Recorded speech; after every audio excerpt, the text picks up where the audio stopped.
how long did it take you to understand that last year that they're not going to show up to the second half? Well, I said to the referee, 0-0-0 on the clock, are you calling a technical foul? What's the rule here? And he looked at me strange. And he said, what do you mean? I said, you're going to call a technical foul? They're not out. He said, they're long gone. They're on the bus. And I said, what do you mean gone? He said, they left. I said, they can't leave. And he said, they're on the bus. So we kept going back and forth. And I didn't know what to, I didn't know what was going on. It was totally foreign. I've never experienced that before. And how surprised were you last week when they showed up to the second half? Well, it's a EuroLeague game is far different. You know, it's interesting because we got fined 5 different violations, and that was the calmest that I've seen Olympiacos versus Panathinaikos, which is interesting. Cameras at timeouts.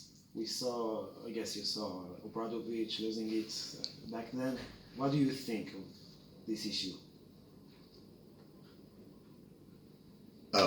You know, I think our country especially has gotten out of hand with political correctness. Yeah.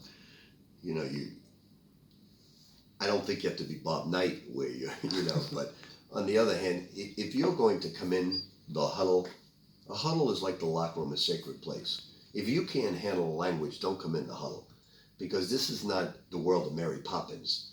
This is a highly competitive world. You should have heard John Thompson's timeouts at Georgetown, or Bob Knight at Indiana, or some of the great coaches. Some coaches swear, some don't. And I found it comical the second time around when he said, would you please play defense? And he's a legendary coach. He's one of the premier coaches in our game. And it's a word. I had a Mormon who today is the head coach of Brigham Young. And every day at Kentucky, he'd make a mistake and he would say frick, frick, frick, because Mormons don't swear. They don't drink, they don't swear. They're very disciplined people. And I finally blew the whistle and said, look, Mark, if you don't think the Lord knows you're trying to say fuck, then there's something wrong. So you either say the word or don't say frick. So because the Lord knows what you mean. You know, every time I'm watching your games on EuroLeague TV, and every time you finish a timeout, the commentator said, okay, I have to apologize for the language and everything. Well, I don't swear a whole lot. Yeah, you just use the F word from Yeah, time to time. but I don't use it at a person. I'll say what I'll say. Come on, guys, let's fucking dominate. Yeah. You know, a motivational way. Take the Not rebound. not you are a fuck. You know, nothing like that. I use it in a passionate, motivational way. But if you're going to come in the huddle, you know, it's part of it. I don't need an announcer apologizing for a motivational tactic. Definitely. Yeah. Nicolaitis. Kalathis is a different style of basketball player.